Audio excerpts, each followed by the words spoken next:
আসসালামু আলাইকুম রহমতুল্লাহি বরকাতুহু। আলহামদুলিল্লাহি রব্বিল আলামিন, নাহমাদুহু ওয়া নুসাল্লি আলা রাসূলিহিল কারীম নবিয়্যিনা মুহাম্মাদিন ওয়া আলা আলিহি ওয়া আসহাবিহি আজমাইন, আম্মা বাদ। শুরু হচ্ছে শব্দে শব্দে দর্সে কোরআনের। আজ আমরা উপনীত হতে পেরেছি 33তম পর্বে, পার্ট নম্বর 33। আলহামদুলিল্লাহি রব্বিল আলামিন। আজ আমরা ইনশাআল্লাহ শব্দে শব্দে কোরআনের এই 33তম পর্বে সূরা আল কাফিরুন থেকে তেলাওয়াত এবং সূরা সমূহ সম্পর্কে এক নজরে তরজমার সাথে সম্পৃক্ততা এবং শানে নজুলের মূল উদ্দেশ্য। ছোট্ট ছোট্ট এই সূরাগুলো রাসূলুল্লাহ সাল্লাল্লাহু আলাইহি ওয়াসাল্লামের উপরে মক্কা তথা মদিনার জীবনে অবতীর্ণ হয়েছিল, এবং এই ছোট্ট ছোট্ট সূরা সমূহের মধ্যে আল্লাহ তাআলা কি বুঝাতে চেয়েছেন, কি কথোপকথন করতে চেয়েছেন তার এই বান্দাদের সাথে। এবং একটি কমন একটি বিষয় হলো যে মক্কার জীবনে যত সূরা নাজিল হয়েছে তার মধ্যে সমস্ত সূরাগুলোতে মূলত তাওহীদের দাবি ছিল। মক্কার জীবনে যত সূরা, মানে যে সমস্ত সূরাগুলো মক্কি, এই সমস্ত সূরাগুলোতে তাওহীদ পরিপূর্ণ। আর মদিনার জীবনে যে সমস্ত সূরাগুলো নাজিল হয়েছে সেখানে আল্লাহ তাআলা বেশ কিছু আদেশ, বেশ কিছু নিষেধ, বেশ কিছু বিষয় আল্লাহ তাআলা উল্লেখ করেছেন। এটা হলো গোটা কোরআনুল কারীমের মাক্কি এবং মাদানী সূরা। তার মানে যেই সূরাগুলো মক্কাতে নাজিল হয়েছে সেই সূরাগুলোকে আমরা মাক্কি সূরা হিসেবে জানি। আর যখন রাসূলুল্লাহ সাল্লাল্লাহু আলাইহি ওয়াসাল্লাম মদিনাতে ছিলেন তখন যেই সূরাগুলো নাজিল হয়েছে সেগুলোকে মাদানী সূরা হিসেবেও জানি। আবার কিছু কিছু সূরা আছে যেই সূরা সমূহের মধ্যে কিছু আয়াত মক্কাতেও নাজিল হয়েছে, আবার মদিনাতেও নাজিল হয়েছে। বাকি কোরআনুল কারীমের এই পরম্পরা, এই ধারাবাহিকতা, কোন সূরার পরে কোন সূরা, কোন আয়াতের পরে কোন আয়াত, রাসূলুল্লাহ সাল্লাল্লাহু আলাইহি ওয়াসাল্লাম জীবদ্দশায় সাহাবায়ে কেরাম রিদওয়ানুল্লাহি তাআলা আলাইহিম আজমাইনদের সামনেই সিরিয়াল অনুযায়ী তিনি তেলাওয়াত করেছেন, সাহাবায়ে কেরাম শুনেছেন। কারণ সালাতের মধ্যে যখন নবীজি তেলাওয়াত করতেন তখন যেই সিরিয়ালে তেলাওয়াত করতেন সাহাবায়ে কেরাম একেবারে সচক্ষে সামনাসামনি নবীজির মুখ থেকে সেই বিষয়গুলো তারা আয়ত্ত করেছেন। আলহামদুলিল্লাহ। তাহলে মক্কার জীবনে রাসূলুল্লাহ সাল্লাল্লাহু আলাইহি ওয়াসাল্লামের উপরে যেই সূরাগুলো সেগুলোর মধ্যে তাওহীদ ছিল পরিপূর্ণ। আর একজন মানুষের, এবং আমরা সবচেয়ে বেশি যেই গুরুত্ব আরোপ করব যে বিষয়টি, সেটি হলো তাওহীদ। তাওহীদই যেন মৃত্যুর আগ মুহূর্ত পর্যন্ত একজন মানুষকে শিখতে হয়। রাসূলুল্লাহ সাল্লাল্লাহু আলাইহি ওয়াসাল্লাম একটি হাদিসের মধ্যে উল্লেখ করেছেন যে নির্ভেজাল মনে তাওহীদের উপরে যদি কারো কনসেপ্ট থাকে, যে বিশ্বাসটা যদি একত্ববাদের বিষয়টি মজবুত হয়, তাহলে নবীজি বলেছেন মান মাতা ওয়া হুয়া ইয়াশহাদু আন্না লা ইলাহা ইল্লাল্লাহ ওয়া আন্না মুহাম্মাদার রাসূলুল্লাহ সাদিকান মিন কলবিহি। হযরতে আনাস রাদিয়াল্লাহু তাআলা আনহু তিনি বলেছেন, যে ব্যক্তি এমন অবস্থায় মারা যাবে যে সত্য মনে এই হৃদয়ে থেকে এটা সাক্ষী দিয়েছিল দুনিয়ার জীবদ্দশায় যে আল্লাহ ব্যতীত অন্য কোনো মাবুদ নেই এবং মুহাম্মাদুর রাসূলুল্লাহ সাল্লাল্লাহু আলাইহি ওয়াসাল্লাম আল্লাহ তাআলার প্রেরিত বান্দা এবং রাসূল, তাহলে নবীজি বলেছেন সে দাখালাল জান্নাহ, সে জান্নাতে প্রবেশ করবে, সে জান্নাতে প্রবেশ করবে। অতএব একজন ব্যক্তি জীবদ্দশায় গুনাহ হয়েই যেতে পারে, কিন্তু তাওহীদের কোনো কম্প্রোমাইজ চলে না। তাওহীদের কোনো কমতি ঘাটতি আল্লাহ তাআলা কখনোই মেনে নিবেন না। কারণ একাধিক হাদিস সমূহে কোরআনুল কারীমের সারমর্ম এমনই বিষয়, এবং হাদিসে কুদসির মধ্যেও এভাবে করে আল্লাহ তাআলা স্পষ্ট করে বলেছেন। নবীজির মুখ দিয়ে তো বলিয়েছেন, কোরআনুল কারীমে তো বলিয়েছেন, আবার হাদিসে কুদসি মানে কথোপকথন আল্লাহ তাআলার মুখ দিয়ে বের হয়েছে মুহাম্মদ সাল্লাল্লাহু আলাইহি সাল্লামের। এবং এভাবে করে আল্লাহ তাআলা বলেছেন, নবীজি এভাবে উপস্থাপন করেছেন কি, ক্বাল আল্লাহু তাবারাকা ওয়া তাআলা, মানে আল্লাহ তাআলা এভাবে করে বলেন, ইয়া ইবনে আদম ইন্নাকা মা দাআওতানি ওয়া রাজাওতানি গফারতু লাকা, যে হে বনি আদম, যতক্ষণ পর্যন্ত আমাকে ডাকতে থাকবে, হ্যাঁ, আশা পোষণ করবে, আমি তোমাদের সমস্ত পাপ ক্ষমা করব, কোনো পরোয়া করি না। এমনকি যদি তোমার পাপ আসমান পরিমাণ হয়ে যায়, লাউ বালাগাত যুনুবুকা আনানাস সামা। আনানাস সামা মানে আসমান পরিমাণ আপনি পাপী, আপনার পাপ এই দুনিয়াটা ভরে দিয়েছে, এই পরিমাণ আপনি পাপী। সুম্মাস্তাগফারতানি, এরপরে তুমি যদি আমার কাছে ক্ষমা চাও, গফারতু লাকা, আমি ক্ষমা করে দেব, অলা উবালি, আমি কোনোই পরোয়া করি না। কিন্তু এই হাদিসের এর পরের যে অংশটা সেটি হলো গুরুত্বপূর্ণ, সেটি হলো আল্লাহ তাআলা এরপরে বলতেছেন, ইয়া ইবনা আদম, মানে হে বনি আদম। তো কি, লাউ আতাইতানি বিকরাবিল আরদি খাতায়া, যে পাপ যদি তোমার এই পরিমাণ হয়ে থাকে, কিন্তু লা তুশরিক বি শাইয়ান, কিন্তু আমার সাথে তুমি কোনো শরিক করো নাই, তাহলে লা আতাইতুকা বিকরাবিহা মাগফিরাতান, তাহলে আসমান পরিমাণ যদি পাপও নিয়ে আসো, আমি আসমান পরিমাণ জমিন, আসমান জমিন পরিমাণ ক্ষমা নিয়েই আমি তোমার সাথে সাক্ষাৎ করব। তবে টার্ম অ্যান্ড কন্ডিশন হলো, শর্ত প্রযোজ্য হলো যে শিরক করা যাবে না। তার মানে তাওহীদ জীবনে বরকরার রাখতে হবে, তাওহীদের লেভেল কখনো নিচে নামানো যাবে না।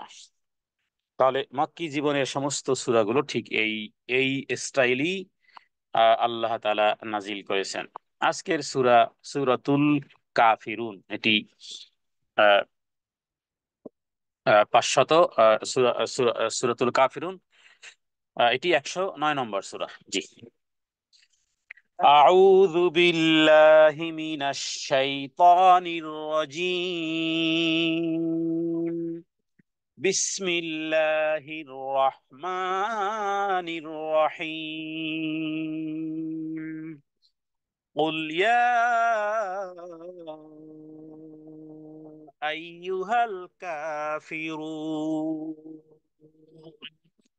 لا أعبد ما تعبدون ولا أنتم عابدون ما أعبد ولا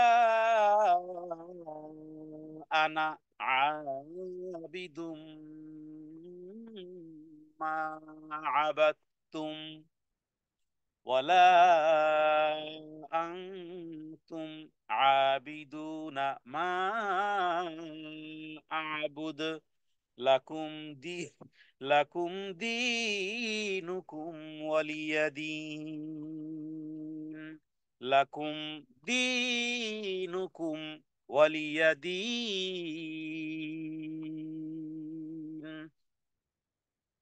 আল্লাহ তাআলা এখানে উল্লেখ করেছেন, হে হে কাফের সম্প্রদায়, বা হে কাফেরের গোষ্ঠী, একই কথা, হে কাফের সম্প্রদায়। আল্লাহ তাআলা এখানে মুমিনের সাথে এবং কাফেরের সাথে যেই পার্থক্যগুলো সেগুলো বারবার বারবার রিপিট করেছেন। তো এখানে এই কথার দ্বারা এটা আবার মনে ভাবার কোনো কারণ নেই যে কাফের বলতে শুধুমাত্র ওই রাসূলুল্লাহ সাল্লাল্লাহু আলাইহি ওয়াসাল্লামের সময়কালে কিছু ছিল, এটাই তাদের জন্যই মনে হয় এই সূরা, না। মৃত্যুর মৃত্যুর আগ মুহূর্ত পর্যন্ত হতে পারে কারো কুফরি অবস্থাতে, শিরক অবস্থাতে যদি মৃত্যু ঘটে, হ্যাঁ, শিরক অবস্থাতে মৃত্যু যদি ঘটে, তাহলে কাফিরুন শব্দ দ্বারা এখানে শুধুমাত্র ওই শ্রেণীকেই বোঝানো হয়নি। সারা জীবন মৃত্যুর আগ মুহূর্ত পর্যন্ত তটস্থ থাকতে হবে, সতর্ক থাকতে হবে যে আমার মাধ্যমে যেন কোনো কুফরি না হয়। মানুষের অজু যেমন নষ্ট হয় বায়ু নির্গত হওয়ার মাধ্যমে, ইমানও নষ্ট হয়, ইমানও নষ্ট হয়। এটা এমন কোনো লোহার কোনো জামা নয় যে যেটা আমার কোনো কিছুই ক্ষতি হবে না, না, ইমানও ভঙ্গ হয়। অজু যেমন ভঙ্গ হয়, ইমানও ভঙ্গ হয়। তো এই ক্ষেত্রে গোটা কোরআনুল কারিমে আল্লাহ তাআলা কাফেরদেরকে সম্বোধন করে যে বিষয়গুলো বলেছেন, সেই বিষয়গুলো কি, আসলে কি বলতে চেয়েছেন কাফেরদেরকে। এখানে আল্লাহ তাআলা এই সূরার মধ্যে বলেছেন, হে নবী, যারা আল্লাহতে বিশ্বাসী, আল্লাহতে অবিশ্বাসী যারা, এদের কি বলা হচ্ছে? আল্লাহকে অবিশ্বাসী দুইটা প্রকার, এক হলো যে মুখে স্বীকার করে কিন্তু কার্যক্রমে মনে হয় না যে সে আসলে বিশ্বাস করে। মৃত্যুকে কেউ অস্বীকার করে না, পৃথিবীর নাস্তিকরাও মৃত্যুকে অস্বীকার করে না, কিন্তু কার্যক্রমে মনে হয় না যে সে আসলে মৃত্যুতে বিশ্বাস করে।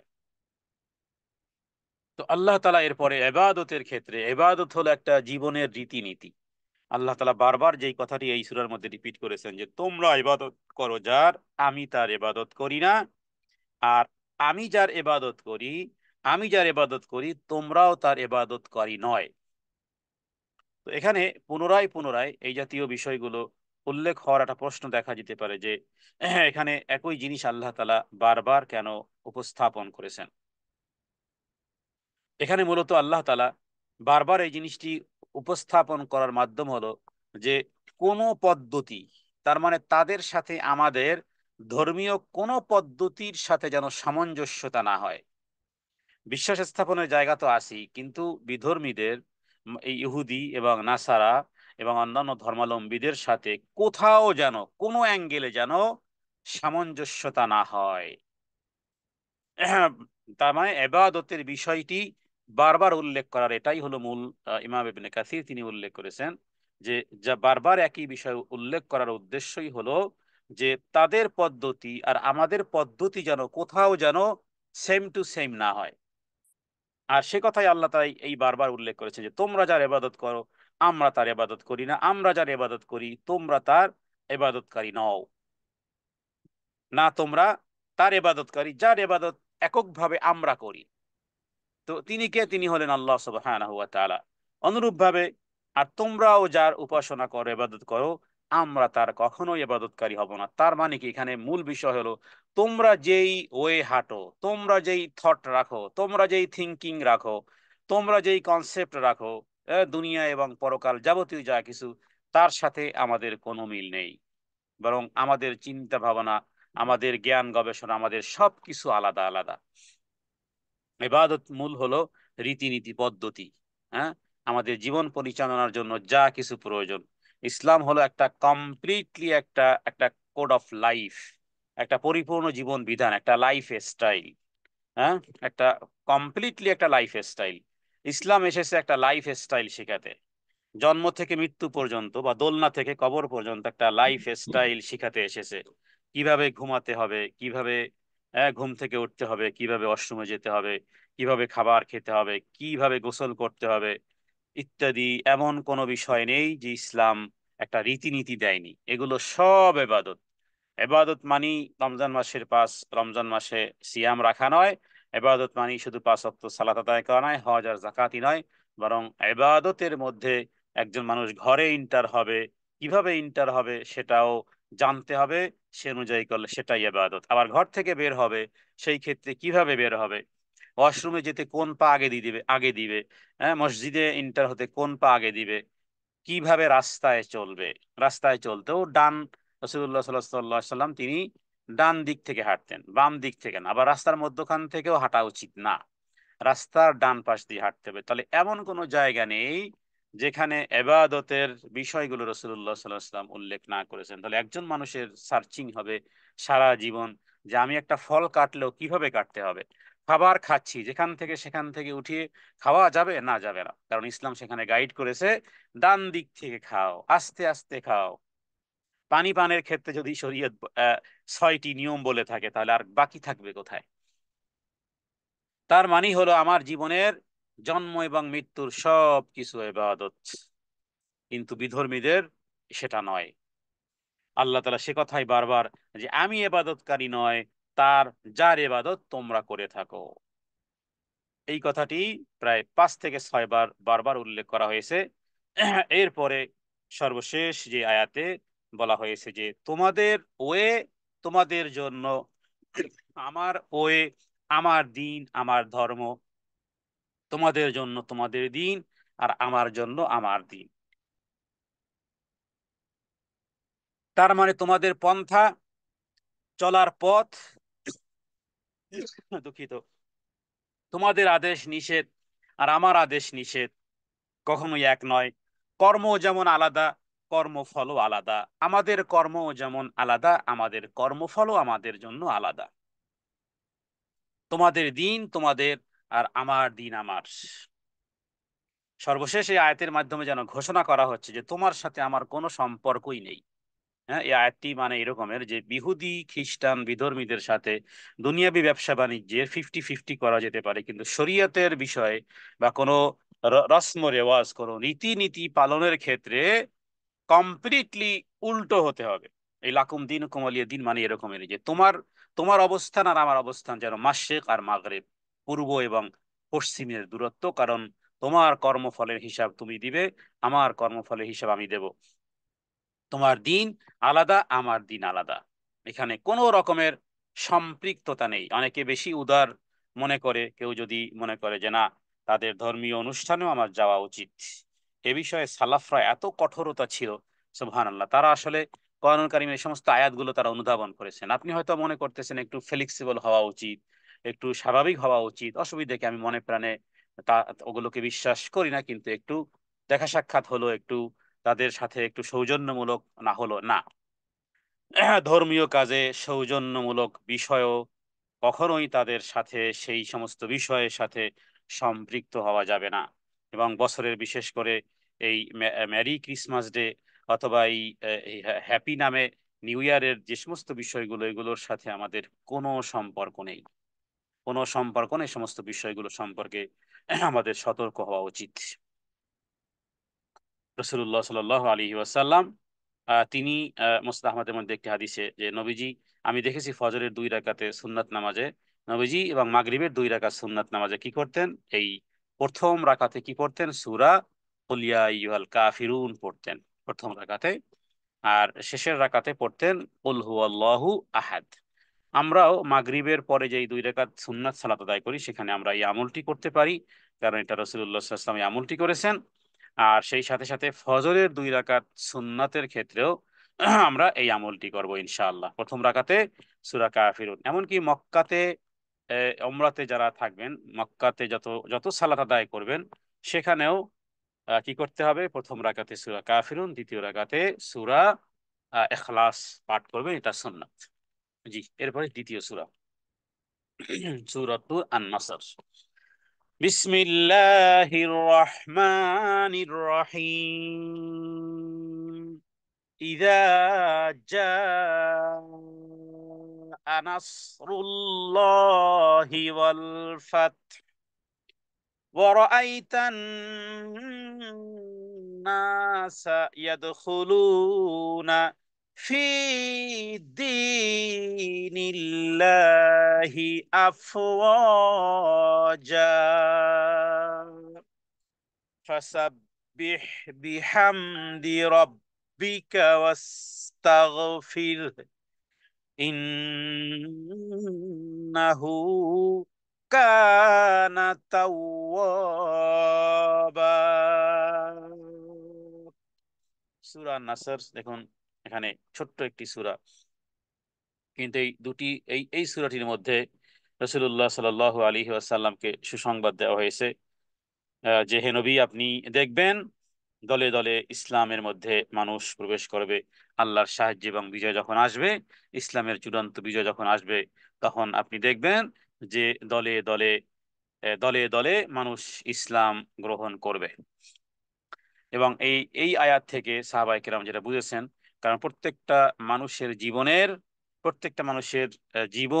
জীবনে যে উদ্দেশ্য থাকে, উদ্দেশ্য যখন সাফল্য হয়ে যায় সফল হয়ে যায়, তখন সেটার প্রয়োজনীয় শেষ হয়ে যায়। বিবাহ বাড়িতে স্টেজ সাজানো হয়, হ্যাঁ, যখন বর কনের বিবাহ হয়ে যায়, অনুষ্ঠান হয়ে যায়, শেষ, এটার প্রয়োজনীয়তা ছিল শেষ, এরপরে প্যান্ডেল ভেঙ্গে শেষ, মানে অনুষ্ঠান শেষ। নবীদের আসার উদ্দেশ্য হলো মানুষকে দ্বীনের দাওয়াত দেওয়া। রাসূলুল্লাহ সাল্লাল্লাহু আলাইহি ওয়াসাল্লামের মাধ্যমে দ্বীনের দাওয়াত আল্লাহ তাআলা পৌঁছিয়েছেন গোটা আরব এবং আজমের মধ্যে।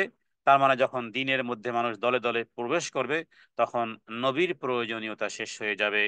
আর স্বাভাবিকভাবেই এটার মাধ্যমেই যে নবীজি দুনিয়া থেকে চলে যাবেন, এবং নবীজি মৃত্যুর বিষয়টি এখান থেকে সাহাবায়ে কেরাম তারা বের করেছেন, যে এর মানেই হলো যে নবীজি তার রিসালাতের, ইসলামের সত্যতা, মক্কা বিজয় ইত্যাদির মাধ্যমে মানুষ ইসলামের মধ্যে দাখিল হয়েছে, ঈমান আনার ব্যাপারে প্রতিযোগিতা শুরু করেছে। সমস্ত গোত্রগুলো যারা বিরোধিতা করত, তাদের উপরে জয়লাভ করার মাধ্যমে তারা ইসলাম গ্রহণ করেছে। তাহলে নবীজি যেহেতু জন্মস্থান ছিল মক্কাতে, তার বাসস্থান ছিল, এবং কাফেরেরা হিজরত করতে বাধ্য করেছিল, অষ্টম হিজরিতে নবীজি মক্কা থেকে মদিনায় হিজরত করেছিলেন। তো তার মাত্র কয়েক বৎসর পরেই নবীজিকে আল্লাহ তাআলা এই বিজয় দান করেছেন। এখন তৃতীয় আয়াত থেকে আরেকটি বিষয় এসেছে এখানে, যে আল্লাহ তাআলা রাসূলুল্লাহ সাল্লাল্লাহু আলাইহি সাল্লামকে বলেছে যে তোমার ফাসাব্বিহ বিহামদি রাব্বিকা ওয়াস্তাগফিরহু ইন্নাহু কানা তাওয়াবা। এখান থেকে সুন্দর একটা এক্সপ্লেন এভাবে হয় যে দেখুন, রাসূলুল্লাহ সাল্লাল্লাহু আলাইহি সাল্লামের হাদিস অনুযায়ী যে মানুষ 60 বছর এ হলো উম্মতের বয়স। যদি কারো বয়স 40 হয়ে যায়, স্বাভাবিকভাবে গবেষণা এবং আহ, বলে যে 40-এর পরে মানুষের আহ, যেই উৎকর্ষগুলো থাকে সেগুলো আস্তে আস্তে ডাউন হতে থাকে। মানুষের উদীয়মান যে সমস্ত শক্তিগুলো থাকে 40-এর পরে আস্তে আস্তে ডাউন হতে থাকে। তাহলে 40 বছর কোনো ব্যক্তি যদি হায়াত পেয়ে যায়, 40 বছর কোনো ব্যক্তি যদি হায়াত পেয়ে যায়, সে যেন অনেক বড় হায়াত পেয়েছে। কেন? 40 বৎসরে আল্লাহ তাআলা একমাত্র দুইজন নবী ব্যতীত সমস্ত নবীকে 40 বৎসরে নবুয়ত প্রদানের মাধ্যমে, এটাই যে 40 বৎসর হলো এমন একটা বয়স যেই বয়সে পরিপূর্ণতা এসে যায়, দুনিয়ার জীবনের পরিপূর্ণতা এবং নবুয়তের মতন এই মহান দায়িত্ব এবং এই ভার, এই গুরু দায়িত্ব, হ্যাঁ, ওহি বাণী ওহিকে ধারণ করার মতন এই দুনিয়ার মানুষের মধ্যে 40 বৎসর হয়ে গেছে, বাস শেষ। এরপরে আর কোনো অপূর্ণতা নেই। এবং নবীদেরকে 40 বৎসরই তাদেরকে নবুয়ত দানে ধন্য করা হয়েছে। 40 বৎসর যে হায়াত পেয়ে গেছে, সে যথেষ্ট হায়াত পেয়ে গেছে। এরপরে কি করবে? এরপরে সে যদি 80 বছর 100 বছরও বাঁচে, তার মানে সে এবার মরণের দিকে। তার মানে তার যেন 40 হয়ে গেছে, এবার তার ডাউন। সুম্মা রাদাদনাহু আসফালা সাফিলিন। আল্লাহ তাআলা সূরা 3-এর মধ্যে বলেছেন না যে এরপরে আস্তে আস্তে আস্তে সে নিচের দিকে নেমে আসে। 40-এর পরে স্বাভাবিকভাবেই তার যেই উদ্গ্রীব হওয়া, হ্যাঁ, তার স্বাভাবিক শারীরিক গঠনের যে সমস্ত উৎকর্ষতা বিষয়গুলো, সেগুলো আস্তে আস্তে আস্তে আস্তে ডাউন হবে। চোখের জ্যোতি যাবে আস্তে আস্তে, তার হাড্ডি দুর্বল হবে ইত্যাদি। তখন কি করবে? নবীজিকে মৃত্যুর সংবাদ দেওয়ার মাধ্যমে পরবর্তী যেই কাজটি 3 নম্বর আয়াতে বলা হয়েছে যে হে নবী, তোমার রবের প্রশংসার সাথে তুমি গুণগান করবে এবং তার কাছে ক্ষমা চাইবে, এবং তিনি হলেন তওবা কবুলকারী। এটা হলো একজন মৃত্যুর আগে, এই দুনিয়াকে বিদায় সালাম জানানোর আগের কাজগুলো। হ্যাঁ, এই দুনিয়াকে বিদায় সালাম জানানোর আগের যে কাজটি, সেটি হলো যে যা কিছু হয়ে গেছে, এরপরে তুমি কি করো? এবার রবের তাসবিহ পাঠ করো এবং তওবা, এবং তওবার মাধ্যমে জীবনকে সাজাও। এখান থেকে আরো একটা বিষয় সুন্দর, সেটি হলো যে আল্লাহ তাআলা আমাদের অনেককেই দাওয়াতের কাজ করার তৌফিক দান করেছেন। সোশ্যাল মিডিয়াতে, অনলাইনে, অফলাইনে, অথবা প্র্যাকটিক্যাল ভাবে অনেককেই আল্লাহ তাআলা দাওয়াতের কাজ করার তৌফিক দান করেছেন। অনেকে অনেক গ্রুপের অ্যাডমিন, অনেকে অনেক পেজের অ্যাডমিন, বিভিন্ন চ্যানেলের অ্যাডমিন, যার মাধ্যমে দিনের সম্প্রচার হচ্ছে দিন আর রাত। কিন্তু হতে পারে, আল্লাহ মাফ করো, যে তিনি নিজে দিন প্র্যাকটিসকারী নয়। তার জন্য এখানে ইনফরমেশন আছে। এই কারণে যে রসুল্লাহ সাল্লাল্লাহু আলাইহি সাল্লাম, তিনি 63 বছরের জীবনে তিনি দাওয়াতের কাজ, তিনি সমস্ত জায়গাতে তিনি পৌঁছিয়েছেন। নিজে যেমন দাওয়াতের কাজ পৌঁছিয়েছেন, আবার নিজেও দিন প্র্যাকটিস করেছেন এই পরিমাণ যে রাতে তিনি দাঁড়াতে দাঁড়াতে তার পা মুবারক পর্যন্ত ফেটে যেত। হযরত আয়েশা সিদ্দিকা রাদিয়াল্লাহু তাআলা আনহা জিজ্ঞেস করেছেন যে ইয়া রাসূলুল্লাহ, আপনার আগের এবং পরের তো সমস্ত গুনাহ মাফ, তারপরও আপনি কেন এত বেশি কষ্ট করে ইবাদত বন্দি করেন? নবীজি বলেছেন, হে আয়েশা, আফালা নাকুন আবদান শাকুরা। এই সূরার মধ্যে আলাদা করে রাসূলুল্লাহ সাল্লাল্লাহু আলাইহি ওয়াসাল্লামকে যেই রবের প্রশংসা এবং তাসবিহ পাঠ এবং তওবার কথা বলা হয়েছে, মূলত আসলে পৃথিবীতে যেই ব্যক্তি হোক না কেন, দিনের যতই কাজ করুক না কেন, তিনি দিনের কাজ করবেন, সাথে সাথে দিন প্র্যাকটিসকারীও হবেন। দুঃখের বিষয় হলো অনেক অ্যাডমিন আছে, অনেক যাদের মাধ্যমে দিনের অনেক কাজ হয়, কিন্তু নিজেই দিন বুঝে না। আমাদের দেশে অনেক ব্যক্তিবর্গ আছে যারা বিভিন্ন জায়গার সভাপতি, বিভিন্ন জায়গার সেক্রেটারি, বিভিন্ন জায়গার চেয়ারম্যান, কিন্তু দুঃখের বিষয় সূরা ফাতিহাই পড়তে পারে না, সূরা ফাতিহার অর্থই জানে না। অনেক আছে, অনেক ইসলামিক পেজ চালায়, হ্যাঁ, অনেক ইসলামিক পেজ চালায়, ইসলামিক পোস্ট ইত্যাদি বিভিন্ন বিষয়, আলহামদুলিল্লাহ, আল্লাহর শুকুর। কিন্তু নিজের দিন প্র্যাকটিস করার ক্ষেত্রে অনেকটাই দুর্বল, অনেক কিছুই জানে না।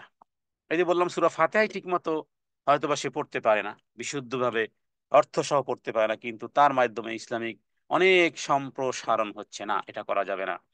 বরং দ্বীনের প্রচার এবং প্রসার যেভাবে করে রাসূলুল্লাহ সাল্লাল্লাহু আলাইহি সাল্লাম করেছেন, আবার তিনি দিন নিজেও সারা রাত, কখনো কখনো পুরো রাতের 1/3 যেটা সূরা মুজাম্মিলে আল্লাহ বলেছেন। তো তো নিজেও দিন প্র্যাকটিস করা, মানুষকে আমরা দিনের কথা বলবো, নিজেরাও দিন প্র্যাকটিস করব। মানুষকে শুধু দিনের কথা বলি, নিজেরা কোনো দিন প্র্যাকটিস করি না, এটা আল্লাহ তাআলার কাছে খুবই খারাপ একটা জিনিস। আল্লাহ তাআলা বলছেন এটা খুবই জঘন্যতম কথা। কাবুরা মাকতান ইনদাল্লাহ, কাবুরা মাকতান, সূরা সফ 28 নম্বর পারার সূরা সফের মধ্যে আল্লাহ তাআলা প্রথমেই বলেছেন কাবুরা মাকতান ইনদাল্লাহ।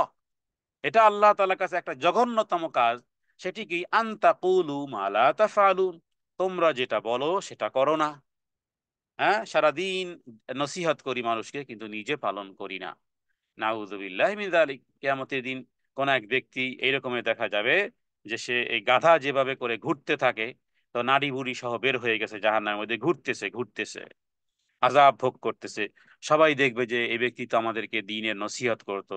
হতে পারে সে একজন আলেম, হতে পারে সে একজন মুফতি, হতে পারে সে একজন আল্লামা, হতে পারে সে একজন দাঈল আল্লাহ। সবাই বলবে যে কি ব্যাপার ভাই, কি ব্যাপার আপু, আপনার মাধ্যমে তো আমরা দ্বীনের আপনার মাধ্যমে তো আমরা দ্বীন শিখেছিলাম, আপনার মাধ্যমে আমরা ধর্ম জেনেছিলাম, তো আপনার এই অবস্থা কেন? তখন সে বলবে যে আমি তোমাদেরকে দ্বীনের কথা বলতাম ঠিকই, কিন্তু নিজে পালন করতাম না। নাউযু বিল্লাহি মিন যালিক, নাউযু বিল্লাহি মিন যালিক, নাউযু বিল্লাহি মিন যালিক।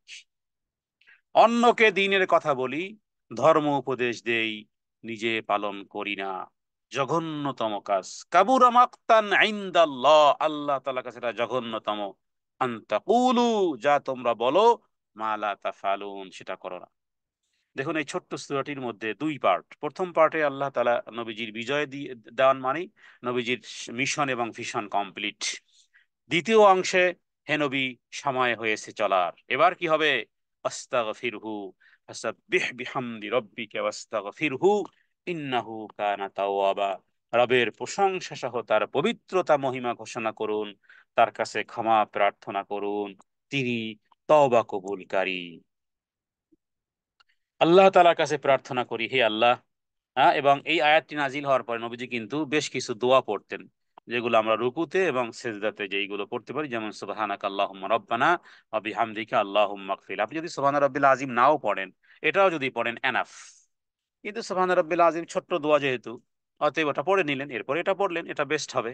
সুবহান রাব্বিল আলার পরিবর্তে আপনি যদি এই অন্য দোয়াও পড়েন সেটাও হবে, তবে যেহেতু সেটাও হাদিসে বর্ণিত, সুবহানাল্লাহি ওয়া বিহামদিহি আস্তাগফিরুল্লাহ ওয়া আতুবু ইলাইহি, এগুলো হাদিসের শব্দ। সুবহানাল্লাহি ওয়া বিহামদিহি, এগুলোও হাদিসের শব্দ।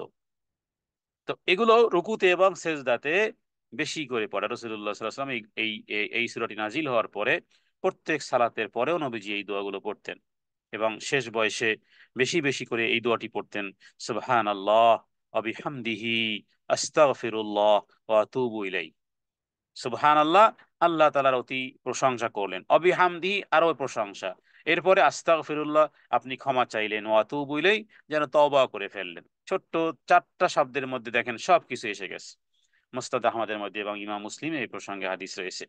তাহলে সুবহানাল্লাহি ওয়া বিহামদিহি আস্তাগফিরুল্লাহ ওয়া আতুবু ইলাইহি। সুবহানাল্লাহি ওয়া বিহামদিহি কে না জানে বলেন? সবাই আমরা জানি সুবহানাল্লাহি ওয়া বিহামদিহি, সুবহানাল্লাহিল আযীম, এটা আমরা জানি। তো এখানে শুধুমাত্র সুবহানাল্লাহি ওয়া বিহামদিহি। কেউ যদি 100 বার সুবহানাল্লাহি ওয়া বিহামদিহি পাঠ করে, প্রত্যেকটি পাঠের মাধ্যমে জান্নাতে তার জন্য গাছ লাগানো হবে। আপনারা জানেন যে জান্নাতের একটা খেজুর কত হাত? 11 হাত লম্বা। জান্নাতের একটা খেজুর বিচিবিহীন, মাখনের মতো নরম, 11 হাত লম্বা একটা খেজুর। শুধু সুবহানাল্লাহি ওয়া বিহামদিহি পড়েন। হ্যাঁ, রাসূলুল্লাহ সাল্লাল্লাহু আলাইহি ওয়াসাল্লাম মিরাজে যখন গিয়েছেন, ইব্রাহিম আলাইহিস সালাম বলেছেন, ইয়া মুহাম্মদ, হে মুহাম্মদ সাল্লাল্লাহু আলাইহি সাল্লাম, আপনার উম্মতকে বলবেন জান্নাতের মাটি বড় উর্বর, জান্নাতের মাটি বড় উর্বর, গাছ লাগালেই হয়, কোনো গাছ মরে যায় না, ছাগলে এসে খায় না। হ্যাঁ, পানির শুষ্কতায় গাছ মরে যায় না। জান্নাতের মাটি বড় উর্বর, এবং তার গাছ হলো সুবহানাল্লাহি ওয়া বিহামদিহি। যতবার পড়বেন জান্নাতে গাছ বৃক্ষরোপণ হবে। বাগানের মালিক আগে এখান থেকে হয়ে যেতে হবে। তো এখানে সুবহানাল্লাহি ওয়া বিহামদিহি, এটি যতবার সারাদিন পড়েন, 1000 বার পড়েন, হ্যাঁ, অসংখ্য অগণিত ভাবে পড়েন। তো এরপরে এখানে আরেকটু কি, আস্তাগফিরুল্লাহ ওয়া আতুবু ইলাইহি, আস্তাগফিরুল্লাহ ওয়া আতুবু ইলাইহি, তাহলে দুটি অর্থ, মানে দুটি অংশ। এক হলো সুবহানাল্লাহি ওয়া বিহামদিহি, এরপরে আস্তাগফিরুল্লাহ ওয়া আতুবু ইলাইহি। ওদিকে জান্নাতের গাছও হলো, রবের প্রশংসাও উচ্চমানের প্রশংসা হয়ে গেল, নিজের তওবাটাও হয়ে গেল। সুবহানাল্লাহি ওয়া বিহামদিহি আস্তাগফিরুল্লাহ ওয়া আতুবু ইলাইহি, অথবা যদি সুবহানাল্লাহি ওয়া বিহামদিহি পড়েন তো এটাও হয়ে যাবে। তাহলে রাসূলুল্লাহ সাল্লাল্লাহু আলাইহি ওয়াসাল্লাম এই আমলগুলো করতেন, আমাদের উচিত এই আমলগুলো করা। আর এই সূরা থেকে যেই কয়েকটি বিষয় উল্লেখ করা হলো, যে দুটি পার্টের একটা পার্ট এরকমের যে আমরা যেমন দ্বীনের দাওয়াতের কাজ করব, নিজেরাও পালন করব। এমন যেন না হয় যে আমরা মানুষকে দাওয়াতের কথা বলি, দ্বীনের কথা বলি, কিন্তু নিজেরা পালন করি না। আল্লাহ তাআলার কাছে প্রার্থনা করি, হে আল্লাহ, আপনি আমাদেরকে দাওয়াতের কাজ করার তৌফিক দান করেন, ঠিক সেই সাথে সাথে আপনাকে ভয় করে আমরা যেন দিন প্র্যাকটিসকারী হতে পারি। প্রত্যেক ব্যক্তির এমন গোপনীয় কিছু আমল থাকা উচিত যা শুধু আমার রবই জানবেন আর আমিই জানবো। আল্লাহ তাআলার কাছে তৌফিক কামনা করি। এর পরের সূরা, সূরা আল মাসাদ। বিসমিল্লাহির রহমানির রহিম। তাব্বাত ইয়াদা আবি লাহাবিন ওয়া তাব, মা আগনা আনহু মালুহু ওয়া মা কাসাব, সায়াসলা নারান যাতা লাহাব ওয়ামরাআতুহু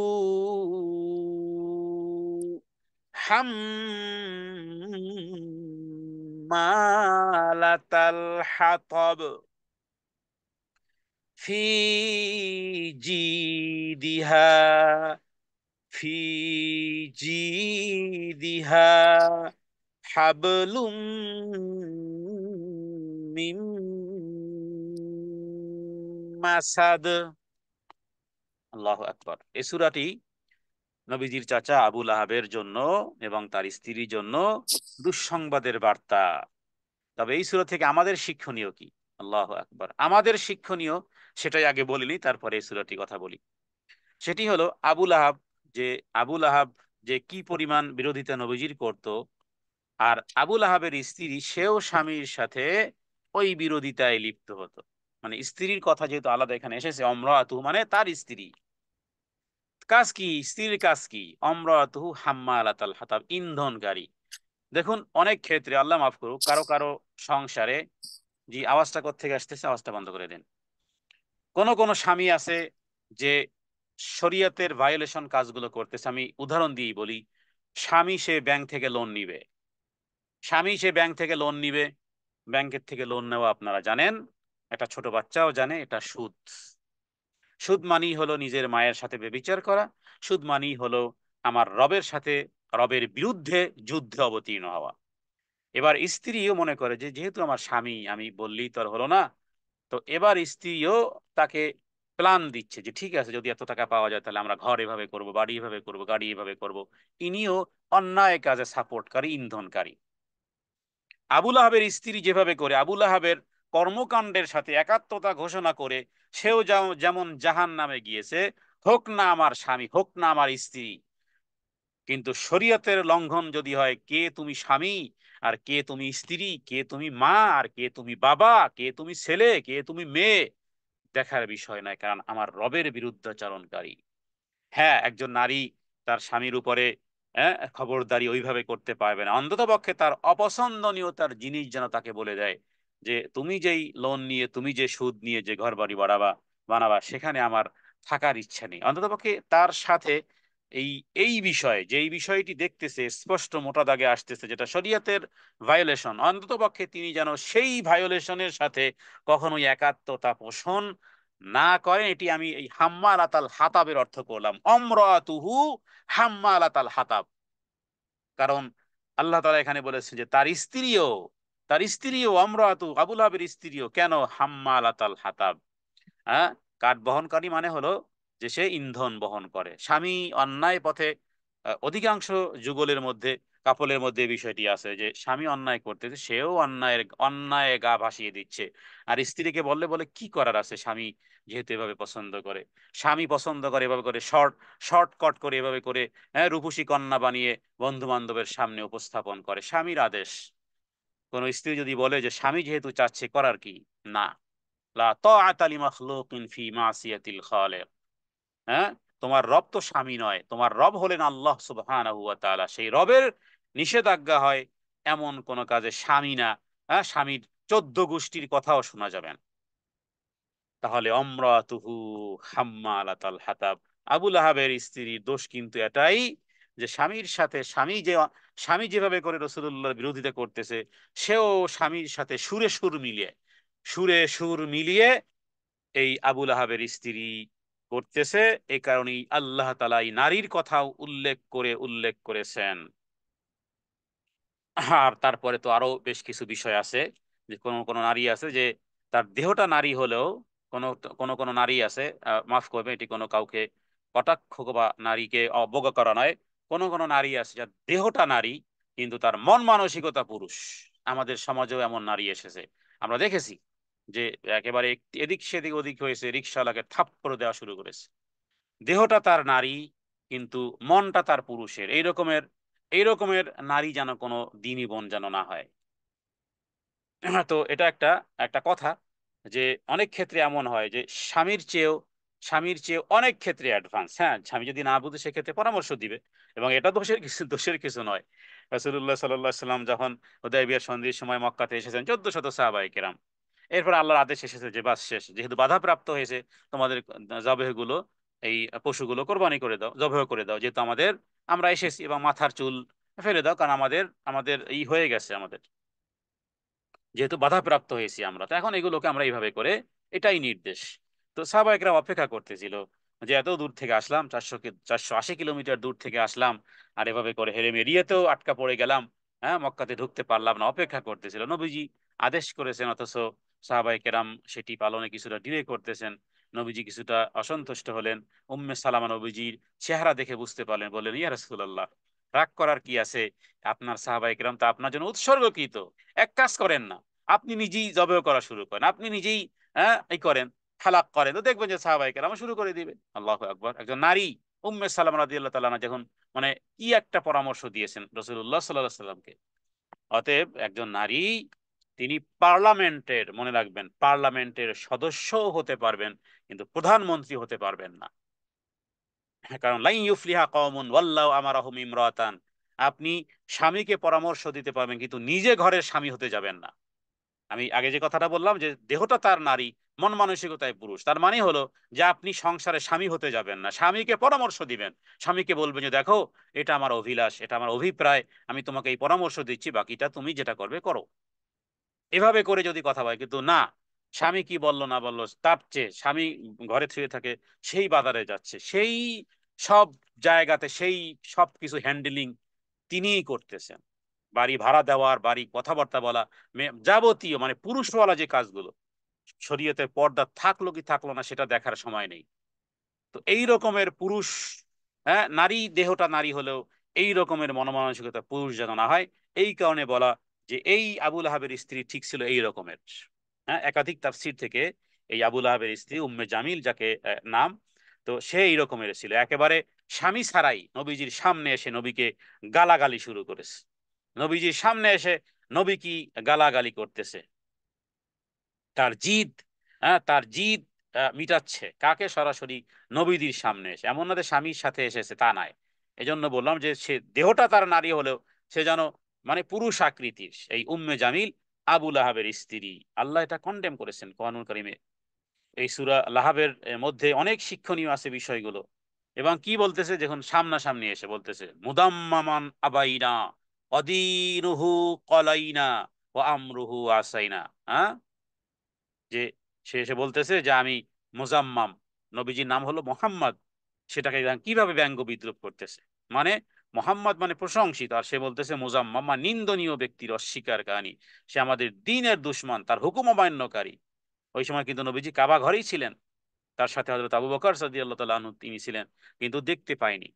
কে দেখতে পায়নি? এই এই আবু লাহাবের স্ত্রী তিনি দেখতে পায়নি। এবং যে আয়াতটি নবীজি তেলাওয়াত করেছিলেন সেটি 17 নম্বর সূরার 45 নম্বর আয়াত। আল্লাহ তাআলা বলেছেন, ওয়াইদা ক্বারাআতাল কোরআন জাআলনা বাইনাকা ওয়া বাইনাল লাযীনা লা ইউমিনুনা বিল আখিরাতি হিজাবাম মাসতুরা। সূরা বনী ইসরাঈলের 45 নম্বর আয়াত। যখন তুমি কোরআন পাঠ করো তখন আমি তোমার মধ্যে আর যারা পরকালে বিশ্বাস করে না তাদের মধ্যে গোপন পর্দা টেনে নেই। তো এই ডাইনি নারী বলা, আবু লাহাবের স্ত্রীকে আমরা ডাইনি নারী বলবো, কারণ তার বেশ কয়েকটি বিষয় আমরা তাফসীর থেকে পেয়েছি। তো এই এই নারী আবু বকর কাছে এসে এইভাবে করে নবীজিকে, এই জাহান্নামী এই নারী, ধ্বংস হোক এই নারী আর এই নারীর স্বামী, আল্লাহ তাআলা যাকে মোজাম্মাত করেছেন, আল্লাহ তাআলা যার উপর অভিসম্পাত করেছেন, গোটা মুমিন, গোটা গোটা গোটা আসমানের ফেরেশতারা সমূহ, গোটা মুমিনরা তাদের উপর অভিসম্পাত করবে।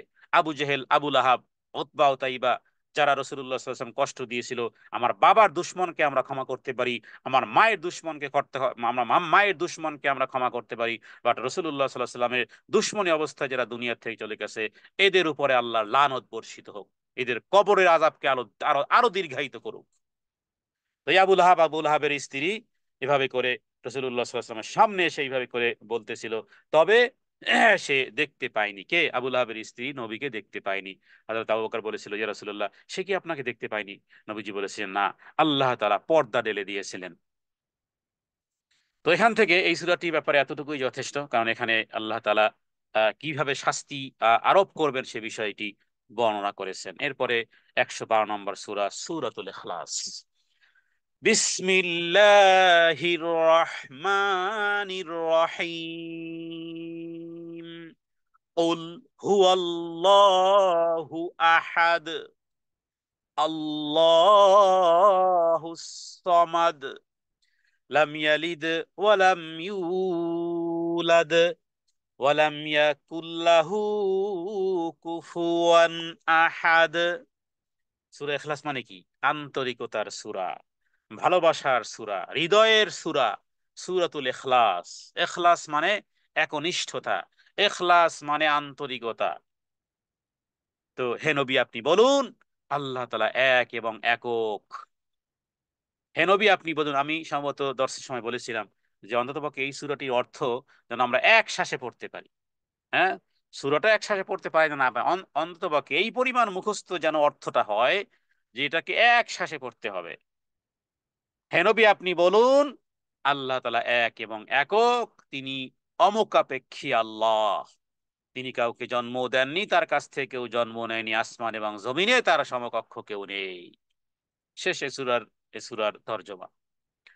তাহলে সূরাতুল ইখলাস সম্পর্কে হাদিসে এত বেশি ফজিলত, এবং এটা আমাদের জীবনের সাথে শ্বাস প্রশ্বাস যেমন আমাদের জন্য 24 আওয়ার্স প্রয়োজন হয়, দুনিয়ার জীবদ্দশায় যতদিন বেঁচে আছি, স্টিল মৃত্যুর আগ মুহূর্ত পর্যন্ত, মাথায় মাথার শিয়রের কাছে মালাকুল মউত আসার আগ মুহূর্ত পর্যন্ত 3টি সূরাকে একই সূত্রে গেঁথে নিতে হবে। সেটি হলো সূরাতুল ইখলাস, দ্বিতীয় হলো সূরাতুল ফালাক, তৃতীয় হলো সূরাতুন নাস। এই 3টি সূরাকে যেন একই সূত্রে গেঁথে নিতে হবে। সকাল আর সন্ধ্যায় এই সূরাগুলো আমল করতে হবে। নিজেদের সন্তানদেরকে ঝাড়ফুঁক করতে হবে সূরা ইখলাস, সূরা ফালাক এবং সূরা নাস। তাহলে আল্লাহ তাআলা এক এবং একক, তার কোনো শরিক নেই, তার মানে আল্লাহ তাআলা অদ্বিতীয়। হ্যাঁ, এবং কোনো সাহাবী এই সূরাকে ভালোবাসার ক্ষেত্রে নবীজি বলেছেন যে এই সূরার ভালোবাসা তোমাকে জান্নাত পর্যন্ত দাখিল করবে। অতএব এটাকে কোরআনের 1/3 বলা হয়েছে। কোনো ব্যক্তি যদি 3বার পড়ে তাহলে সে যেন গোটা কোরআনুল কারীমের মতন পড়ার মতন। তারপরে ঘুমানোর আগে রাসূলুল্লাহ সাল্লাল্লাহু আলাইহি ওয়াসাল্লাম হযরতে উকবা বিন আমেরকে বলেছিলেন যে এমন কিছু কথা তোমাকে বলবো যে যেই সূরাগুলো না তাওরাতে আছে, না ইনজিলে আছে, না জাব্বুরে আছে, কোরআনেও নাই। সূরা ইখলাসের মতন, মানে এই পর্যায়ের সূরা, সূরা নাসের মতন সূরা, এই পর্যায়ের এই ক্যাটাগরির সূরা, এই মানের সূরা, সূরা ফালাকের মতন এই ক্যাটাগরির সূরা না আছে তাওরাতে, না আছে ইনজিলে, না আছে জাব্বুরে, না আছে কোরআনুল কারীমেও। আল্লাহু আকবার। তো এই কুল হুয়াল্লাহু আহাদ, কুল আউযু বিরব্বিল ফালাক, কুল আউযু বিরব্বিন নাস। এবং নবীজি বলেছেন, হে উকবা, নিদ্রা যেও না, ঘুমিও ঘুমিও না, যতক্ষণ পর্যন্ত সূরা ইখলাস, সূরা ফালাক, সূরা নাস পাঠ না করো। উকবা বিন আমের তিনি বলেছেন যে সেদিন থেকে, যেদিন আমার প্রিয় মাহবুব মুহাম্মদুর রাসূলুল্লাহ সাল্লাল্লাহু আলাইহি ওয়াসাল্লাম বলেছেন, সেদিন থেকে আমি আর এই কখনো এই আমল ছাড়ি নাই। বাচ্চারা ঘুমাচ্ছে, হ্যাঁ, আমরা ঘুমাতে যাই, হাতে মোবাইল, ফেসবুক, একটু ইউটিউবিং, একটু সোশ্যাল মিডিয়াতে না ঘুরে আসলে কি হয়? কখন ঘুমিয়ে যাবে। তো ঘুমানোর সাথে সাথে অন্ততপক্ষে এই সূরাগুলো বাচ্চাদেরকে অভ্যাস বানাতে হবে যে যতই গুরুত্বপূর্ণ নোটিফিকেশন হোক না কেন, চেক করার আগে, হ্যাঁ, আগে এই সূরাগুলো পড়ো। বাচ্চাদেরকে সূরা ইখলাস, সূরা ফালাক, সূরা নাস। আর হযরত আয়েশা সিদ্দিক রাদিয়াল্লাহু তাআলা আনহা থেকে আরেকটি সুন্দর আমল, যে নবীজি যখন বিছানায় যেতেন তখন দু হাতের তালু একত্রিত করতেন, এরপরে ফু দিতেন, এরপরে সূরা ইখলাস, সূরা ফালাক, সূরা নাস পড়তেন। এরপরে এই শরীরের হাতে এই তালু দিয়ে শরীরে যতটুকু সম্ভব মাসহ করে নিতেন। হ্যাঁ, মাথা এবং মুখ থেকে শুরু করে শরীরের সামনের অংশ, পিছনের অংশ। সহিহ বুখারী এবং আবু দাউদ, তিরমিজি একাধিক সুনান গ্রন্থে হাদিসগুলো রয়েছে। তো এখানে মক্কার মুশরিকরা বলেছিল যে সকলের তো বংশ আছে, তোমার বাবার নাম আব্দুল্লাহ, হ্যাঁ, তার তার বাবার নাম আব্দুল মুত্তালিব, এভাবে করে তোমার বংশ আছে। আল্লাহর বংশ একটু বলো তো। আল্লাহর বংশ, হ্যাঁ, আল্লাহর নসব নামা থাকে না, যে আমার আমার নাম এটা, আমার বাবার নাম এটা, আমার দাদার নাম এটা, দাদার দাদার দাদার বাবা। হ্যাঁ, এভাবে করে প্রত্যেক ব্যক্তির একটা সিলসিলা আছে। হ্যাঁ, প্রত্যেক নারীর সিলসিলা আছে, যে সে কার ঘরের কন্যা, তার মাকে, তার নানীকে, নানির নানীকে, নানির নানীকে, দাদার দাদাকে। তো কাফেররা দেখুন নবীজির কাছে এসে বলতো যে বলো তো আল্লাহর সিলসিলা, নাউজুবিল্লাহ মিন যালিক। তো রাসূলুল্লাহ সাল্লাল্লাহু আলাইহি ওয়াসাল্লামের উপর এই সূরা ইখলাস নাজিল হয়েছে, যে আল্লাহর বংশ পরিচয় জানতে চাও, আসো। কুল হুয়াল্লাহু আহাদ, আল্লাহুস সামাদ, লাম ইয়ালিদ ওয়া লাম ইউলাদ ওয়া লাম ইয়াকুল লাহু কুফুয়ান আহাদ। তোমরা প্রশ্ন করতেছো, শোনো, আল্লাহ হলেন একক এবং অদ্বিতীয়, তার কোনো সমকক্ষ সাদৃশ্য স্ত্রী সন্তান অংশীদার কিছুই নেই। একত্বই তার মাঝে নিহিত, আর তাই তিনি পূর্ণতার অধিকারী, অদ্বিতীয়, এবং সুন্দর সুন্দর নামসমূহ, শ্রেষ্ঠ গুণাবলী শুধুমাত্র তারই। আসমান এবং জমিনে তার সমকক্ষ কেউ নেই। এই হলো সূরাতুল ইখলাস। সূরাতুল ইখলাস যদি কেউ 10 বার পাঠ করে, তাহলে জান্নাতে তার জন্য একটি ঘর নির্মাণ করা হবে। আমরা যেন সূরা ইখলাস ওয়ালা জীবন এবং সূরা ইখলাসকে যেন বারবার পাঠ করতে পারি। সকালে প্রত্যেক সালাতের পরে একবার, এবং ফজরের পরে 3 বার, এবং মাগরিবের পরে 3 বার। এমন কোন দিন, এমন কোন রাত, এমন কোন দিন যেদিন সূর্য উঠেছে, এমন কোন রাত নয় যেদিন সূর্য ডুবেছে। সূর্য উদীয়মান হওয়া, সূর্য অস্ত যাওয়া, সানসেট অথবা সানরাইজ, আমার জীবনের কোনো দিন আর রাত যেন এমন না হয় যেদিন আমার সাথে সূরা ইখলাস পাঠ করা হয়নি, সূরা ফালাক, সূরা নাস পাঠ করা হয়নি। যারা কোরআনুল কারীম পড়তে পারেন না এখনো, যারা কোরআনুল কারীম পড়তে পারেন না, হ্যাঁ, যারা এখনো কোরআনুল কারীম পড়তে পারেন না পুরা পুরা কোরআনুল কারীম, অন্তত পক্ষে যতদিন কোরআনুল কারীম পড়তে না পারেন, আপনার জন্য একেবারে লিখে রাখবেন যে সূরা ইখলাস অন্তত পক্ষে ততদিন পর্যন্ত সূরা ইখলাস পাঠ করতে থাকেন। তাহলে আপনি কোরআন শিক্ষাকারী, কোরআন পাঠকারীর কাছাকাছি অবস্থান করতে পারবেন। কোরআন শিক্ষা করা ফরজ। দলিল ইকরা বিসমি রব্বিকাল্লাযী খালাক, আমরা পূর্বে এই কথাগুলো বলেছি। তাহলে এই হলো সূরা ইখলাস। এবং সূরা ইখলাসের মধ্যে যে সমস্ত বিষয়গুলো আছে, আহাদ আছে, সামাদ আছে, হ্যাঁ, এই সামাদের বিষয়ে যে তিনি কারো মোকাপেক্ষী নন। তো এই সূরাটির হাদিস শাস্ত্রে এত বেশি ফজিলত, যেটি একটা দীর্ঘ আলোচনা হয়ে যেতে পারে। তো এরপরে এই সূরাটি আমরা পাঠ করব, এবং সেই সাথে সাথে এই সূরার সাথে, এটি হলো তাওহীদের সূরা, এটি হলো তাওহীদের সূরা। এমন যেন না হয় সূরা ইখলাস তো পাঠ করি কিন্তু শিরিক করে যাচ্ছি না। অনুরূপভাবে এই সূরার সাথে সম্পৃক্ত একটা দোয়া আছে, যে এই দোয়াটাকে বলা হয় ইসমে আজম। হ্যাঁ, যে কোনো এক ব্যক্তি এভাবে করে দোয়া করতেছিল, আল্লাহুম্মা ইন্নী আসআলুকা বিআন্নী আশহাদু আন্না লা ইলাহা ইল্লাল্লাহ ইল্লা আনতা আল আহাদ আস সামাদ আল্লাযী লাম ইয়ালিদ ওয়া লাম ইউলাদ ওয়া লাম ইয়াকুল লাহু কুফুয়ান আহাদ। মানে শেষের অংশটা সূরা ইখলাসের মতন। তখন নবীজি এটা যখনই শুনেছেন বলেছেন, আল্লাহি, আল্লাহর কসম, আল্লাযী নাফসি বিয়াদিহি, তার কসম করে বলতেছি যার হাতে আমার জীবন, হ্যাঁ, যার হাতে আমি মোহাম্মদের জীবন, তার কসম করে আমি বলতেছি, এই লোকটি আল্লাহ তাআলার এমন নামে ডেকেছে যার ওসিলায় চাইলে তিনি প্রদান করেন, এবং যেই দোয়া পড়ে দোয়া করলে তিনি দোয়াও কবুল করেন। আবু দাউদ, তিরমিজি, ইবনে মাজাহ সহ মুসনাদ আহমদের মধ্যে একাধিক হাদিস আছে। এই জন্য এটাকে কেউ কেউ বলেছেন এটা হলো ইসমে আজম। আল্লাহুম্মা ইন্নী আসআলুকা, বিআন্নী আশহাদু আল্লা ইলাহা ইল্লা আনতা আল আহাদ আস সামাদ আল্লাযী লাম ইয়ালিদ ওয়া লাম ইউলাদ ওয়া লাম ইয়াকুল লাহু কুফুয়ান আহাদ।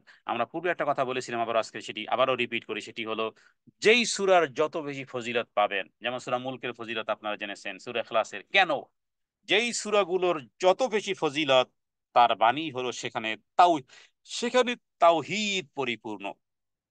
দোয়া ইউনুস আপনারা জানেন, আয়াতুল কুরসি জানেন, কেন বলেন তো? ওগুলোর মধ্যে কি আছে? একটু একটু নজর বুলান, দেখবেন যে সেখানে তাওহীদ দিয়ে সাজানো হয়েছে। আয়াতুল কুরসি, আল্লাহু লা ইলাহা ইল্লা হুয়াল হাইয়ুল কাইয়ুম, তাওহীদ দিয়ে সাজানো। হ্যাঁ, হুয়াল হাইয়ুল কাইয়ুম, তাওহীদ দিয়ে সাজানো। লা ইলাহা ইল্লা আনতা সুবহানাকা ইন্নী কুনতু মিনাজ জালিমিন, তাওহীদ দিয়ে সাজানো। যেথায় যেখানে যেই সূরার যেই আয়াত কারিমা বেশি ফজিলত, তার মধ্যে যেই বিষয়টি সার্চিং করতে হবে, হৃদয় দিয়ে দেখতে হবে, কেন আল্লাহ তাআলা এই সূরার এত বেশি। যেমন সূরা মুলক, সূরা মুলকের শুরু থেকে নিয়ে শেষ পর্যন্ত 30টা আয়াতের মধ্যে চোখে চশমা দিতে হবে, তাওহীদের চশমা। আমাদের আমাদের সমাজে ফজিলতের হাদিস, ফজিলতের বিষয়ে বর্ণনা একাধিক পাওয়া যায়, কিন্তু তাওহীদ বিষয়ে প্র্যাকটিসিংকারী ব্যক্তিবর্গ কম। আল্লাহ তাআলা যেন আমাদের সন্তানদেরকে তাওহীদ শিখানোর তৌফিক যেন দান করেন। আমরা গাজীপুরে 6.5 কাঠা জমি খরিদ করেছি। আমরা চাই যে এমন একটা প্রতিষ্ঠান আমাদের জীবদ্দশা যেন শুরু করিয়ে দিতে চাই, তারপরে যারা থাকবে যেন একেবারে আলিফ বা তাসা থেকে যেন তাওহীদ শেখে। একেবারে তাওহীদের উপর যেন তাদের সিলেবাস তৈরি হয়, কারণ জীবনে বাঁচা আর মরা, কি কামাই করতে পারলো আর না, তাওহীদ না নিয়ে যেন কেউ যেন কবরে না যায়। কারণ তাওহীদ হলো জীবন, তাওহীদ হলো আমার মরণ, তাওহীদ হলো আমার রবের সাথে সম্পৃক্ত। গোটা কোরআনুল কারীম তাওহীদ, গোটা হাদিস শাস্ত্র তাওহীদ। 13 বছরের নবীজির উপরে যেই পরিমাণ জুলুম আর নির্যাতন হয়েছে তাওহীদের কারণে। হ্যাঁ, যেই কি বলে আপনার এই বেলাল রাদিয়াল্লাহু তাআলা আনহু বলতেন আহাদ আহাদ, মারপিট চলতেছে এলাকার লোকদের হাতে। এই উমাইয়া ইবনে খলফ, এই পাপিষ্ঠ, এই বদমাইশ, হ্যাঁ, এলাকার লোকদের হাতে, বাচ্চাদের হাতে বলেছে বেলাল এই পাথরে পাথরে টানো। বেলাল রাদিয়াল্লাহু তাআলা আনহুকে এভাবে করে হেসরিয়ে হেসরিয়ে, কয়েকজন মিলে রশি লাগিয়ে এই এই মরুভূমির এই কঙ্কর পূর্ণ এই প্রস্তর এই সমস্ত জায়গাতে টানতো। আর সে বলতো আহাদ আহাদ। খোবায়েব খোবায়েব রাদিয়াল্লাহু তাআলা আনহুকে তো গরমের সেকা দিত। ওমর রাদিয়াল্লাহু তাআলা আনহু একদিন ডাকলেন, বললেন যে খোবায়েব, তোমার এই শরীরে এত বড় বড় দাগ কেন? পিঠে বড় বড় দাগ, দেখলে ভয় লাগে। তখন যখন জিজ্ঞেস করলেন যে খোবায়েব, তোমার এখানে এরকমের দাগ কেন? বলতো যে জাহিলিয়াতের যুগে আল্লাহর উপর ঈমান আনার কারণে কাফেররা যে অত্যাচার করেছে, গরম লোহা পর্যন্ত গরম করে সেকা দিত, কিন্তু তাওহীদ ছাড়ে নাই, তাওহীদ ছাড়ে নাই। অথচ এটার কোনো গুরুত্বই আমাদের কাছে নেই, তাওহীদের কোনো গুরুত্ব আমাদের কাছে নাই। অথচ একটু আগেই আলোচনার শুরুতে হাদিস পাঠ করেছি, বা সারা পৃথিবী যদি পাপ দিয়ে ভরে দেয়, আল্লাহ যদি তাওহীদ যদি ঠিক থাকে, যদি শিরিক না করে, তাহলে আল্লাহ তাআলা কোনো পরোয়া করেন না, সেই জিনিসটার ভ্যালিউই আমাদের কাছে নাই। শুধু ফজিলতের হাদিস তো ঠিক আছে, কিন্তু তাওহীদ যদি না থাকে, কোথাও কোনো ফজিলতের কোনো কিছুই টিকবে না। আল্লাহ বলে ওয়াকাদিমনা ইলা মা আমিলু মিন আমাল ফাজআলনাহু হাবাআম মানসুরা, যে আমি ধুলোয় ধূসরিত করে দেবো সমস্ত আমলকে, সব আমল এক্সপাস করে দিবেন আল্লাহ তাআলা। অতএব তাওহীদ একটা ব্যক্তি যেভাবে করে শিখবেন, বাচ্চাদেরকে শিখাবেন। আল্লাহ যেন আমাদেরকে তাওহীদ ভিত্তিক জীবন যাপন করার তৌফিক দান করেন। এরপরে সূরাতুল ফালাক, 113 নম্বর সূরা এবং 114 নম্বর সূরা। بسم الله الرحمن الرحيم قل أعوذ برب الفلق من شر ما خلق ومن شر غاسق إذا وقب ومن شر النفاثات في العقد ومن شر হাসিদিন ইদা হাসাদ। 114 নম্বর সূরা। বিসমিল্লাহির রহমানির রহিম। কুল আউযু বিরাব্বিন নাস, মালিকিন নাস, ইলাহিন নাস, মিন শাররিল ওয়াসওয়াসিল খান্নাস, আল্লাযী ইউওয়াসউইসু ফি সুদুরিন নাস মিনাল জিন্নাতি ওয়ান নাস। এলো সূরা ফালাক এবং সূরা নাস, অর্থগুলো দেখে নিবেন। এখানে এই সূরা এবং নাস এবং ফালাকের মধ্যে যে মূল বিষয়টি, দেখুন এগুলোর মধ্যে একটু আগে বলেছি তাওহীদ পরিপূর্ণ। এই যে কুল আউযু বিরাব্বিন নাস, মালিকিন নাস, ইলাহিন নাস, তাহলে এই যে মালিক কে? আল্লাহ তাআলা। হ্যাঁ, এই যে রব, রব কে? কুল আউযু রব, এখানে রব পেলাম। দ্বিতীয় আয়াতে মালিক পেলাম। তৃতীয় আয়াতে ইলাহ পেলাম, আমার রবের নাম। তাওহীদে উলুহিয়া, তাওহীদে হ্যাঁ আসমা ও সিফাত, এগুলো সব এই সূরা নাস আর ফালাকের মধ্যে আছে বিধায় এই সূরার মর্তবার মর্যাদা আল্লাহ তাআলার কাছে এবং ফজিলতের দিক থেকে সবার উপরে। আর আরেকটি বিষয়, এই সূরা থেকে একটি বিষয় জানতে হবে, সেটি হলো যে রাসূলুল্লাহ সাল্লাল্লাহু আলাইহি ওয়াসাল্লাম বলেছেন, তোমাদের সবার সাথে একটা করে শয়তান আছে। আপনার আমার সাথে, হ্যাঁ, 24 আওয়ার্স একটা শয়তান সঙ্গী আছে। সাহাবায়ে কেরাম এটা শুনে বলেছিল, ইয়া রাসূলুল্লাহ, তাহলে কি আপনার সাথেও কি এমন কোন শয়তান আছে? তখন নবীজি বলেছেন, হ্যাঁ, তবে আল্লাহ তাআলা আমাকে তার উপরে নিয়ন্ত্রণ করতে সাহায্য করেছেন, ফলে তার থেকে আমি নিরাপদ হয়েছি এবং সে আমাকে খারাপ কাজের প্ররোচনা দিতে পারে না, ভালো কাজের কথাই বলে। তাহলে রসুল্লাহ সাল্লাহ সাল্লাম যেহেতু তিনি নবী, তার উপরে খবরদারি আছে, নজরদারি আছে ফেরেশতাদের মাধ্যমে, অনুরূপভাবে তার সাক্কে সদর হয়েছিল, অনুরূপভাবে সে যে আছে সে তাকে আনুগত্য করে দেওয়া হয়েছে। কিন্তু আপনার আমার সাক্কে সদরও হয়নি, আর আপনার আমার শয়তান কিন্তু আপনাকে আমাকে সব সময় আপনাকে আমাকে কুমন্ত্রণা দেওয়ার চেষ্টা করবে। হ্যাঁ, তার অনিষ্ট থেকে কুমন্ত্রণা দেয়, আত্মগোপন করে। নবীজি বলেছেন, যার শয়তান, শয়তান মানুষের শিরা উপশিরায়, রক্তের শিরা উপশিরায় চলাফেরা করে। শয়তানের বাহ্যিক সবচেয়ে বড় হামলা হলো যে আপনার মুখ দিয়ে শুধু নাশুকরা বের করবে। এটা হলো বাহ্যিক ভাবে আপনার উপরে এই হামলাটা চালাবে, যেটা কেউ টেরই পায় না। হ্যাঁ, নাশুকরা অকৃতজ্ঞতা শয়তান যদি করাতে পারে, তো বহু শয়তানের বহুত বড় টার্গেট সাকসেস হয়। অনুরূপভাবে হাদিসটা কিছু পাওয়া যায় যে স্বামী স্ত্রীর মধ্যে তালাক দেওয়াবে, এরপর আবার মিল মহব্বত করাবে। অধিকাংশ সংসারে দেখেছি যে স্বামী স্ত্রী তালাক দেওয়ার আগে পারলে একজন আর একজনকে জবাই করে ফেলে। তালাক দেওয়া কমপ্লিট হয়ে গেছে, এবার ভালোবাসা যেন উতরে পড়তেছে, এবার যেন আশেক মাসুক হয়ে গেছে, ভালোবাসা যেন আর টিকানো যাচ্ছে না তালাক দেওয়ার পরই। তো শয়তান এই কর্মকাণ্ডগুলো করায়। তো এই কারণে শয়তানের এই আত্মগোপন করে সে যে কুমন্ত্রণা দেয়, তার অনিষ্ট থেকে বাঁচার জন্য যেই কাজগুলো করতে হবে হাদিস থেকে, সেটি হলো রাসূলুল্লাহ সাল্লাল্লাহু আলাইহি ওয়াসাল্লাম সুন্নতি জীবনযাপন। তাসবিহ তাহলিল যখন মানুষ পাঠ করে, তখন শয়তান এই হৃদয়ে, তখন এই ফুস মন্ত্র বা প্রলোভন বা কুমন্ত্রণা, মানুষের মনে যে বিভিন্ন রকমের প্রলোভন দেয়, যেটাকে ওয়াসওয়াসা বলা হয়, ইত্যাদি, যখন আল্লাহর জিকির করা হয়, তখন সে স্থান থেকে শয়তান সরে পড়ে। হ্যাঁ, আবার কেউ যেমন যখন কেউ আল্লাহ স্মরণ থেকে উদাসীন হয়, আবার সে অন্তরে ছেয়ে যায়, কারণ ওর তো আর আপনার মতো তার ঘুমের প্রয়োজনীয়তা নেই, আপনার মতন অলস সময়ে থাকার তার সুযোগ নেই।